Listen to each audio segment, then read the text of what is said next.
What's up everybody, Charlie Travels here. Today we have something slightly different for you guys. Carry Campfire and I have created a new segment dedicated to showcasing some of those unique characters that we come across on our travels. We ran into one of our favorite investment YouTubers.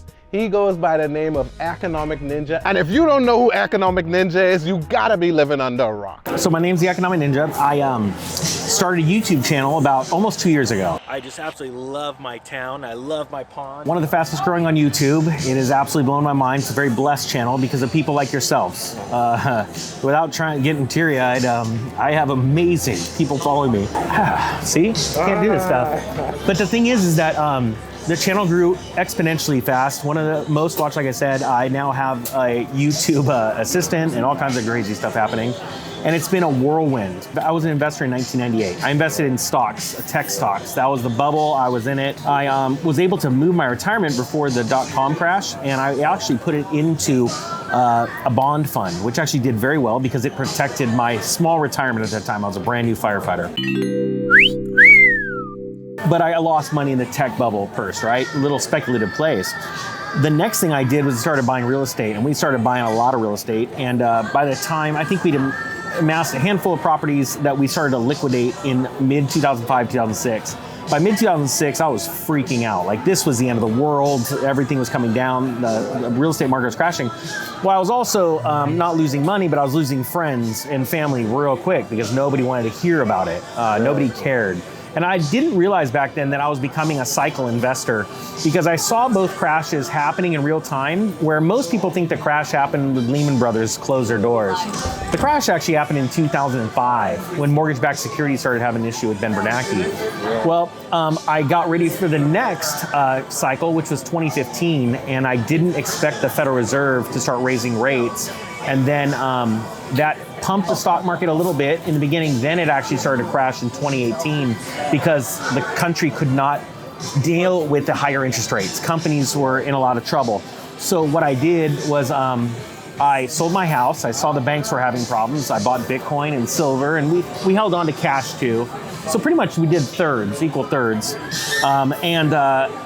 And those did very well. A lot of people have laughed at me, but truthfully, Bitcoin was $3,200 when I bought it.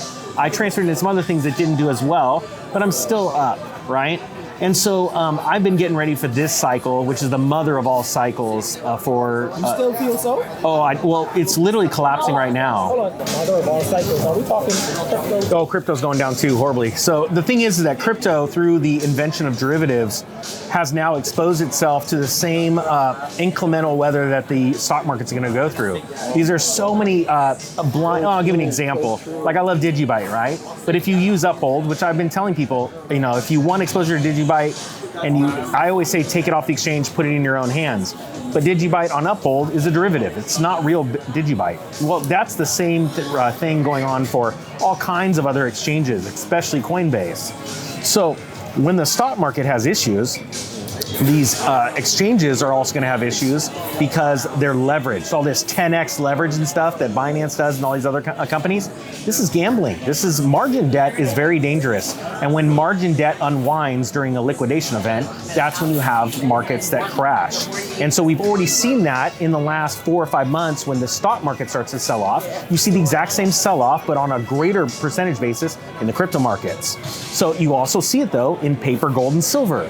And I was just at an event here in Boca Raton, and nobody wanted to hear me say that. I believe you're going to see silver, quite frankly, hitting around $9 possibly, because that's what it did the year Lehman Brothers crashed. The stock market started to sell off. Silver went from $18 to $9, and the mining stocks got hit, but then they bottomed first.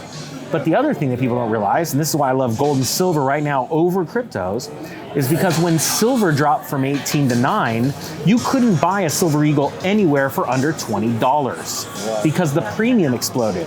So you see, right now, that's why I've been telling people to position into precious metals and cash, because they're still amazing deals. You're about to see people panicking out of real estate fast.